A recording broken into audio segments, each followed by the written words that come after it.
Welcome back नाज़रीन। तो ये मामलात हैं जो पाकिस्तान ने कल रात को देखे और हमेशा लगता है कि इससे बदतर हालात नहीं हो सकते, लेकिन यकीनी तौर पे कल अजब एक समा था, और समा तो गलत लफ्ज़ है कि अजीब भयानक सूरत हाल थी।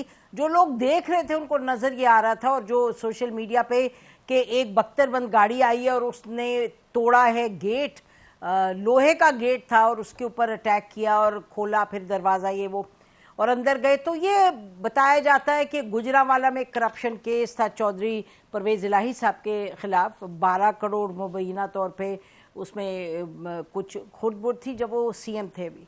और वो केस, उस केस के हवाले से एंटी करप्शन डिपार्टमेंट जो थी वो पुलिस को लेके पहुंची इनको अरेस्ट करने। दिन में उनको बेल मिल गई हुई थी, प्री अरेस्ट बेल। और जब ये पहुंचे वहाँ, इनको पहले तो उन्होंने कहा कि जी पुलिस को मना किया उनके लॉयर ने कि आप नहीं कर सकते, उनको अरेस्ट नहीं कर सकते। उन्होंने कहा जी आप बताएं प्री बेल अरेस्ट का जो डॉक्यूमेंट है वो दिखाएं। वो डॉक्यूमेंट नहीं था क्योंकि वक्त लगता है कोर्ट को इशू करने में डॉक्यूमेंट, और एंटी करप्शन कोर्ट ने उनको उस वक्त बेल दी थी, तो डॉक्यूमेंट नहीं था। और पुलिस ने और एंटी करप्शन डिपार्टमेंट ने मिल के फिर जो धावा बोला वो सबके सामने, आपको भी देख भी आप रहे हैं। और बहुत से सवालात उठ गए इस हवाले से। पहले तो उसकी डिटेल्स ये कि भाई वो अंदर गए और तोड़ फोड़ की, फिर घर की खवातीन थी और जो असिस्टेंट कमिश्नर प्रॉब्ली थी वो खातून थी, और कोई 2 दर्जन से ज़्यादा खवातीन पुलिस थी, वो अंदर गई। खवातीन की भी उन्होंने तलाशी वगैरह ली, और फिर चौधरी शुजात साहब के घर की तरफ गए, वहाँ का भी दरवाज़ा तोड़ा। चौधरी शुजात साहब का जो बेटे थे उनको पहचाना नहीं उन्होंने, वहाँ का दरवाज़ा तोड़ा। फिर सालेक साहब आए, उन्होंने कहा जी मैं कुछ खौफ करे, मैं मिनिस्टर हूँ, फेडरल मिनिस्टर हूँ। फिर वो ज़रा कुछ रुके। बहरहाल ये भी कहा जाता है कि परवेज़ इलाही साहब सुबह 5 बजे तक चौधरी शुजात साहब के कमरे में थे और वहाँ उन्होंने पनाह ली। तो अब ये मुसद्दिका बात नहीं, बट ये कहा जाता है। तो एक तरीके से आप देखें, ख़ानदान जो था, ख़ानदान फिर ख़ानदान होता है, उन्होंने उनको वहाँ प्रोटेक्शन दी, उनको अरेस्ट नहीं किया गया और चली गई वापस पुलिस। सुबह 5 बजे के करीब कहा जाता है चली गई। रात को कोई 10-11 बजे ऑपरेशन शुरू हुआ, 3 मुख्तलिफ ऑपरेशन हुए।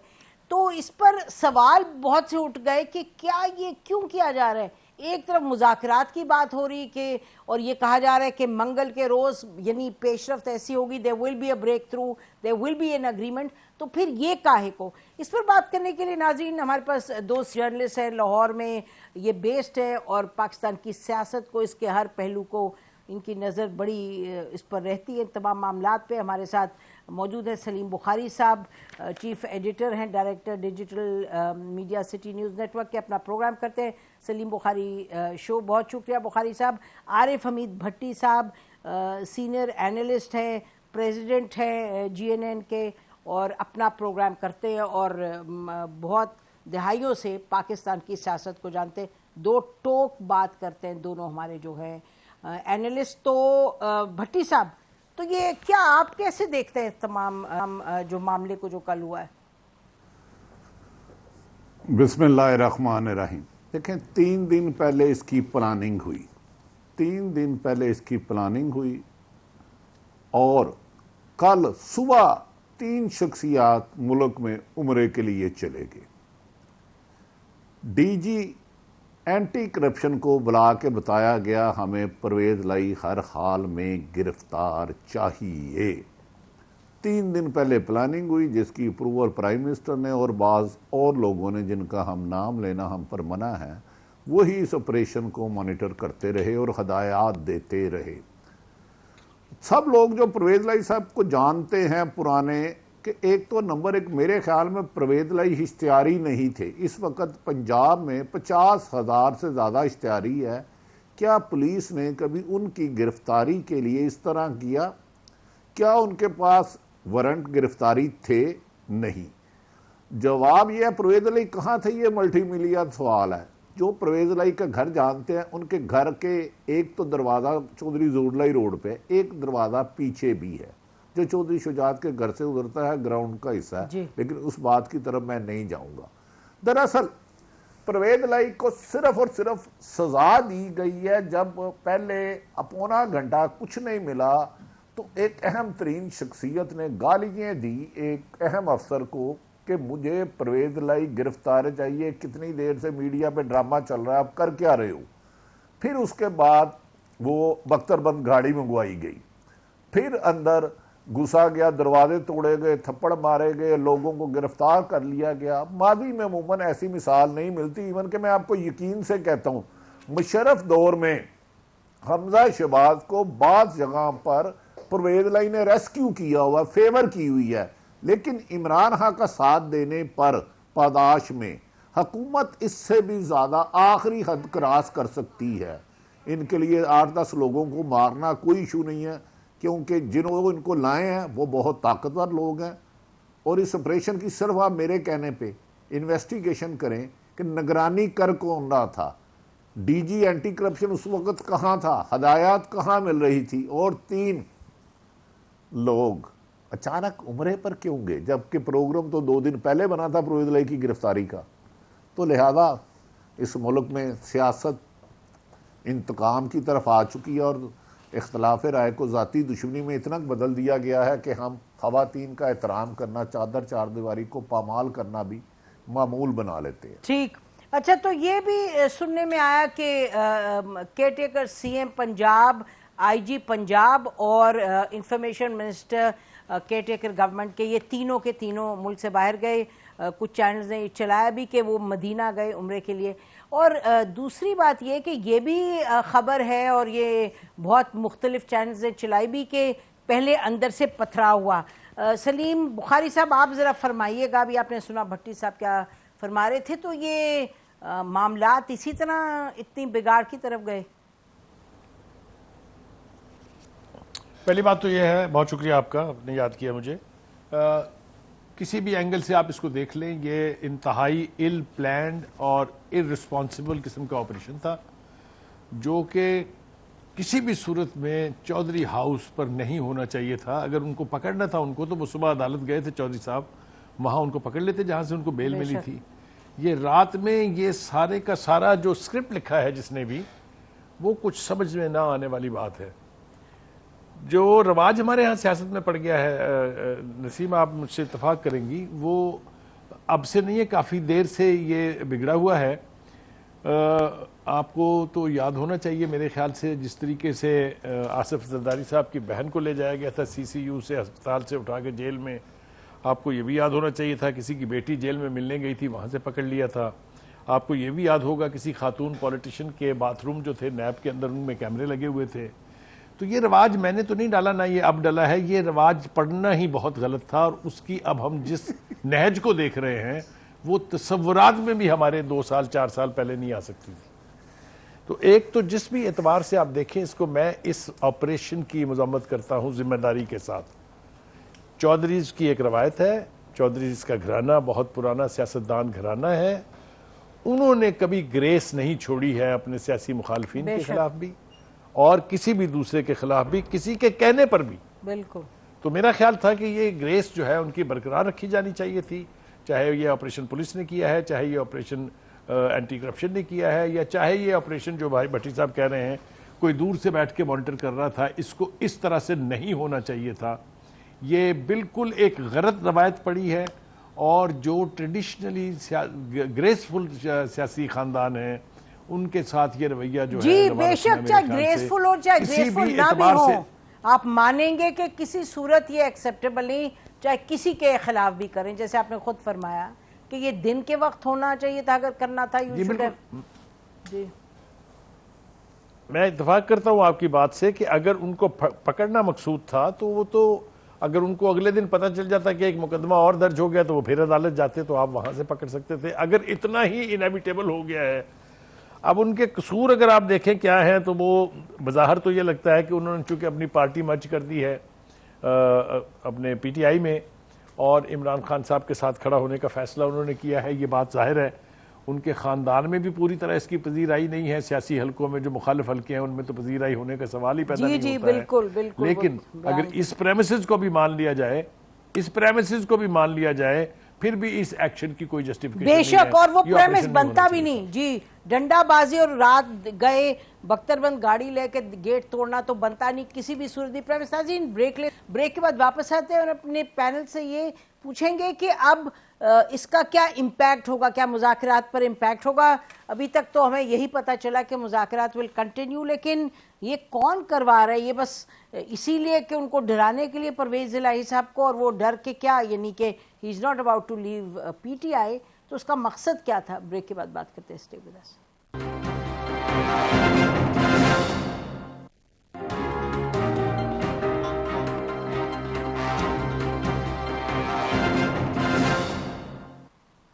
वेलकम बैक नाज़रीन। हमारे साथ सलीम बुखारी साहब हैं और आरिफ हमीद भट्टी साहब। इनसे हम बात करें जो कल रात गए ऑपरेशन हुआ, परवेज इलाही साहब और चौधरी शुजात साहब का घर भी टारगेट हुआ। भले से उनको पता नहीं था पुलिस को, लेकिन उनका घर भी हिट हुआ। भट्टी साहब, अब इस पर ज़रा आ जाइएगा कि इससे हासिल क्या करना चाह रहे हैं जिसने भी ये ऑपरेशन किया, और ये देखिए मुज़ाकरात तो जारी रह रहे हैं, वो तो नहीं ख़त्म हो रहे।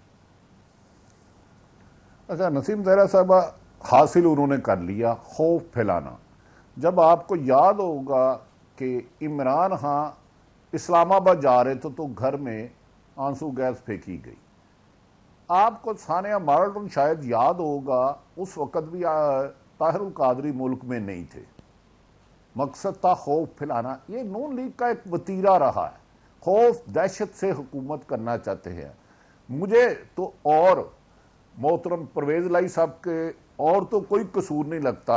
और बुखारी साहब ने जो फरमाया, बदकिस्मती है कि हमारा सियासी माजी काबिल तारीफ नहीं रहा। बेनज़ीर भुट्टो साहबा जिस दिन शहीद हुई, उससे 10 दिन पहले मेरी उनसे मुलाकात हुई तो उन्होंने कहा 2 भाइयों का नाम लेके मैं सांप का इतबार कर लूंगी, इन 2 भाइयों का इतबार नहीं करूंगी। ये मैं आपको ऑन कैमरा टीवी पे कह रहा हूं।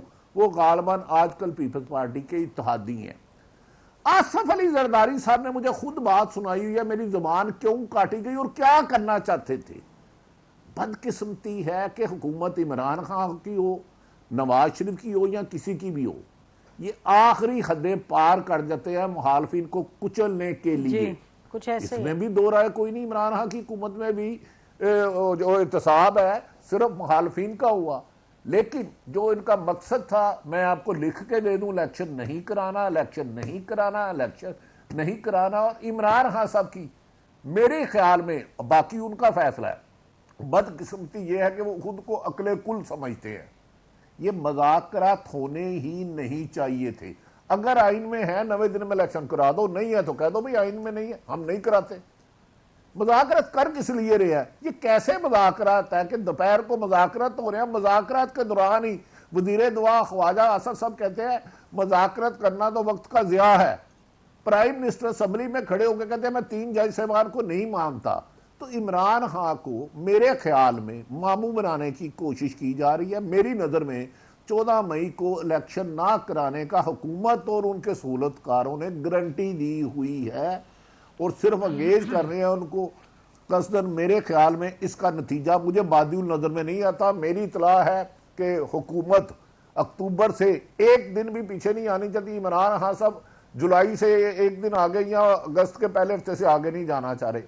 तो उसको रोकने के लिए ये मुख्तलिफ और भी गिरफ्तार होंगे। जो मौजूदा डीजी एंटी करप्शन लगाया, इसको 40 लोगों की लिस्ट दी गई है पीटीआई की। दूसरी बात, जो 3 लोग गए, अभी मैं उनका नाम, सीट नंबर और जिसने प्रोटोकॉल एयरपोर्ट पे किया था आपको व्हाट्सएप करता हूं। अच्छा ठीक है, अक्टूबर में ही होंगे इलेक्शन। आप सही कह रहे हैं, मेरा ख्याल है पीटीआई भी ये समझती है।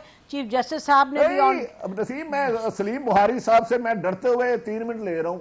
मौजूदा हुकूमत का ख्याल है कि शायद इसे मार्च तक भी ले जाया जाए, क्योंकि सितंबर में चीफ जस्टिस साहब चेंज होंगे, नवाज शरीफ की सजाएं खत्म होगी, इमरान खान को मंजर से हटाया जाएगा और इलेक्शन अक्टूबर से जाके 24 तक तो जा सकते हैं, लेकिन अक्टूबर से पहले बादिउल नजर में मुझे होते हुए नजर नहीं आते। जी, मेरा ख्याल है वो पीटीआई भी समझ रही है, पीटीआई भी समझती है कि नहीं होंगे पहले। जी बुखारी साहब, आप फरमाइएगा कि क्या अब आपको लगता है कि इससे हासिल क्या हुआ है? क्योंकि नंबर 1 मुज़ाकरात हो रहे हैं, नंबर 2 अंदर खाने तो यही पता चल रहा है कि पीटीआई भी समझ रही है कि अक्टूबर से पहले नहीं होंगे, बट दे एटलीस्ट वांट के अक्टूबर में तो हों।